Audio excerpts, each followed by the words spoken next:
maka di sini habis untuk di sini penempatan non ASN. Jadi lulusan PPG nanti nggak dapat formasi. Sobat calon guru semuanya, Kemenpenerbit telah menetapkan untuk siapa saja guru honorer yang nanti akan bisa mendaftar P3K Guru tahun 2024. Jadi di sini nanti pelamar prioritas, kemudian guru XTHK 2, kemudian guru non ASN dan juga lulusan PPG kita login dan juga membuat akun SSCASN. Kemudian kita mengakhiri proses pendaftaran ya pada akun SSCASN kita. Dan pada video ini kita akan melakukan pembahasan terkait tentang mekanisme seleksi P3K Guru tahun 2024, mulai dari untuk jumlah formasinya yang kita perbutkan itu berapa, kemudian kategori pelamarnya itu siapa saja, kemudian untuk alur seleksinya bagaimana, kemudian materi seleksi dan juga hitungan afirmasi seperti apa, dan juga untuk penentuan kelulusan ini nanti kira-kira seperti apa. Nah tentunya di sini nanti akan bisa digunakan ya oleh teman-teman guru honorer untuk bisa segera mengatur strategi ya sejak sekarang. Bagaimanakah informasinya? Silahkan simak video ini sampai selesai. Namun sebelum kita lanjutkan perlu saya ingatkan, bagi teman-teman yang mungkin baru pertama kali menemukan channel Calon Guru ini silakan klik tombol subscribe-nya, dan aktifkan notifikasi loncengnya, sehingga jika Calon Guru menyajikan update informasi terbaru, kalian tidak akan ketinggalan informasi. Oke sobat-sobatnya, berdasarkan dari PPT yang disampaikan oleh Kemdikbudristek pada bulan September kemarin terkait tentang formasi P3K Guru tahun 2024. Nah di sini kita cek dulu terkait tentang formasi kebutuhan untuk P3K Guru tahun 2024, yang mana di sini disajikan untuk yang pertama itu terkait tentang perhitungan beban kerja guru ya. Nah di sini kita cek yaitu langsung di bagian formasinya teman-teman. Nah di sini kalau misalkan kita lihat ini adalah untuk kebutuhan ya, kebutuhan dari untuk sebagai dasar penetapan jumlah formasi itu adalah dari ABK atau analisis beban kerja dari masing-masing daerah ya. Dan selanjutnya di sini disampaikan untuk arah kebijakan pengadaan CASN tahun 2024, termasuk juga yang meliputi untuk pengadaan seleksi P3K Guru. Nah selanjutnya di sini disampaikan untuk kebutuhan formasi P3K Guru dan juga tenaga kependidikan. Artinya di sini nanti teman-teman Tendik sudah diproyeksikan yaitu untuk bisa mendaftar P3K teknis ya di tahun 2024. Nah selanjutnya kalau misalkan kita lihat pada bagian ini, kalau misalkan kita cek di bagian data akhir yaitu untuk formasi P3K Guru 2024 itu ada 176.049 teman-teman. Di sini nanti kita tunggu nih, semoga saja untuk kelulusannya ini nanti juga sama ya, setidaknya sama. Jangan sampai seperti di tahun sebelumnya yang mana formasinya ada 295.786, yang lulus ini hanya 230.707 ya. Di sini nanti untuk formasi keseluruhan total untuk P3K Guru itu ada 176.049 formasi. Dan berikutnya adalah untuk data persebarannya per daerah provinsi ya. Jadi terkait tentang formasi di sini awalnya untuk kebutuhan dari Kemdikbudristek itu adalah 419.146. Kemudian di sini awalnya itu dilakukan usulan oleh masing-masing Pemda, itu ada yang mengusulkan CPNS, kemudian ada juga yang mengusulkan P3K. Nah selanjutnya dari seluruh usulan CPNS ini seluruhnya dilebur ya menjadi usulan P3K, sehingga untuk data per 15 Februari itu adalah 177 ribuan teman-teman. Dan berikutnya di sini disajikan untuk statistik yaitu daerah yang melakukan usul CPNS dan juga P3K, dan juga daerah yang tidak mengusulkan formasi 2024. Jadi ada 68 daerah ya yang tidak melakukan usul formasi P3K Guru. Dan selanjutnya di sini dari formasi tadi, maka di sini dikategorikan siapa saja yang bisa mendaftar P3K Guru tahun 2024. Jadi di sini yang pertama ini adalah yang membedakan, salah satu hal yang membedakan seleksi P3K Guru 2024 dengan P3K Guru tahun sebelumnya, yaitu kalau di tahun ini guru swasta tidak dapat mendaftar pada P3K Guru ya tahun 2024. Jadi kalau misalkan teman-teman saat ini mengecek dapodiknya itu di sekolah swasta atau GTY, maka ini nggak bisa ya untuk melakukan pendaftaran.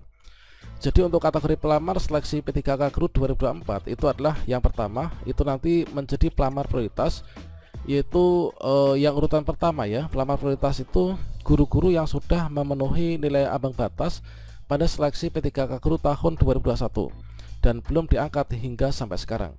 Nah, di sini untuk pelamar prioritas atau guru yang lulus passing grade itu terdiri dari yaitu guru XTHK 2, kemudian guru sekolah negeri, kemudian lulusan PPG dan juga guru swasta.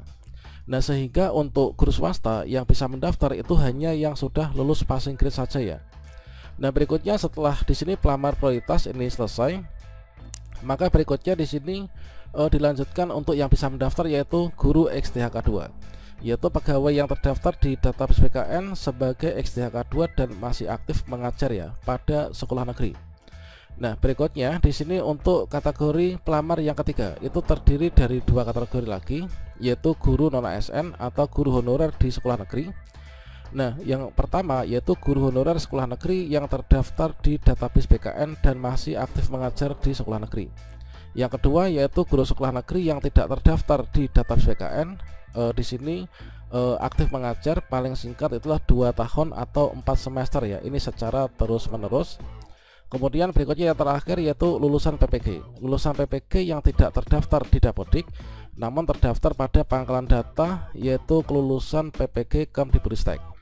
Nah, di sini nanti untuk teman-teman yang sudah lulus passing grade tahun 2021 alias pelamar prioritas nanti hanya ikut seleksi administrasi saja, tidak ikut seleksi kompetensi.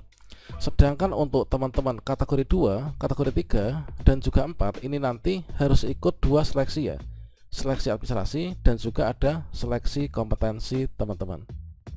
Dan selanjutnya di sini kalau misalkan kita cek yaitu pada alur seleksi P3K Guru tahun 2024, maka untuk alurnya ini adalah dari seluruh kategori pelamar nanti membuat akun SSCASN. Mulai dari pelamar prioritas, kemudian guru XTHK 2, guru non ASN yang terdiri dari 2 kategori tadi yaitu terdaftar di database BKN dan juga tidak terdaftar di database BKN. Kemudian lulusan PPG, nanti kita membuat akun SSCASN, kemudian kita login, melakukan pendaftaran ya. Pendaftaran ini harus tuntas, harus selesai sampai dengan di halaman resume, supaya nanti kita bisa masuk ke seleksi administrasi. Nah, untuk yang pelamar prioritas nanti kan hanya ikut seleksi administrasi nih, jadi hanya menuntaskan di bagian pendaftaran. Kemudian setelah lulus seleksi administrasi yang diverifikasi oleh Pemda, berikutnya nanti kita langsung parkir ya. Parkir di sini yaitu menunggu yaitu pengumuman pasca sanggah. Jadi tidak ikut seleksi kompetensi. Sedangkan untuk guru XTHK 2, guru non ASN dan juga lulusan PPG, setelah kita di sini melakukan pendaftaran sampai dengan resume, kemudian kita lulus seleksi administrasi, berikutnya di sini nanti kita akan ikut seleksi kompetensi. Nah, tentunya setelah seleksi administrasi ini sama halnya dengan CPNS, nanti akan ada masa sanggah ya. Ketika teman-teman tidak lulus seleksi administrasi bisa menyanggah nih. Nah, setelah kita lulus pasca sanggah, nantinya kita ikut seleksi kompetensi. Nah, seleksi kompetensi nanti menggunakan cat BKN. Nanti untuk materi tesnya itu materi tes SJT atau situational judgment test ya. Nah, setelah itu nanti kita masuk di sini yaitu pengumuman hasil seleksi prasanggah teman-teman. Nah, ketika teman-teman tidak lulus seleksi, maka di sini nanti akan langsung di ranking ya, dan penentuan kelulusannya nanti di sini. Nah, di sini nanti masih ada masa sanggah. Teman-teman yang mungkin nggak lulus ini nanti bisa menyanggah. Kemudian untuk pengumuman hasil finalnya itu di pengumuman pasca sanggah. Nah, selanjutnya untuk urutan pemenang ini nanti juga sudah ditentukan. Bahwasanya di sini yang pertama itu didahulukan dari pelamar prioritas dulu ya. Ini dihabiskan berdasarkan dari formasi yang ada nih. Pelamar prioritas. Nah, selanjutnya jika masih ada sisa formasi diberikan kepada guru XTHK 2. Jika masih ada formasi diberikan untuk non ASN terdaftar di database BKN. Jika masih ada sisa formasi diberikan kepada guru sekolah negeri yang tidak terdaftar di database BKN. Jika masih ada formasi diberikan kepada lulusan PPG ya. Ya, jadi misalkan untuk formasi guru kelas misalkan. Formasi guru kelas itu misalkan ada 40 ya. Ada 40. Nah, ketika di sini pelamar prioritas itu misalkan di sini masih ada 10, berarti kan masih 30 nih. Di sini masih ada 5 misalkan, berarti di sini berkurang ya 35. Kemudian di sini ada 20. Nah, ini nanti lulus semua ya 20. Kemudian di sini masih ada yaitu berapa nih sisanya? Oke, sisanya di sini masih 5. Nah, ketika di sini teman-teman guru non ASN misalkan ada 5, maka di sini habis untuk di sini penempatan non ASN. Jadi lulusan PPG nanti nggak dapat formasi. Kalau misalkan di sini formasi non ASN-nya ini adalah misalkan dia tuh yang melamar hanya ada 3, berarti di sini nanti masih ada sisa 2 nih untuk diperebutkan oleh teman-teman yang lulusan PPG ya. Nah, kira-kira untuk alur mekanisme seleksinya itu adalah yang seperti itu. Dan selanjutnya untuk materi seleksi kompetensi sendiri itu adalah kira-kira seperti ini, yaitu untuk materi seleksi dan juga afirmasi ya. Jadi seleksi P3K guru di sini nanti masih sama dengan tahun sebelumnya, yaitu ada seleksi kompetensi teknis, kemudian manajerial, sosial, kultural, dan juga wawancara. Dan di sini untuk jumlah soalnya, untuk jumlah soal dari seleksi kompetensi teknis itu ada 90 butir soal, bobot nilainya 1 sampai dengan 5. Kemudian total nilai nanti adalah 450 ya. Bagi teman-teman yang di sini memiliki sertifikat pendidik, maka untuk kompetensi teknis ini nanti otomatis akan lulus ya. Karena bagi yang punya serdik ini nanti 100% nih untuk di kompetensi teknis.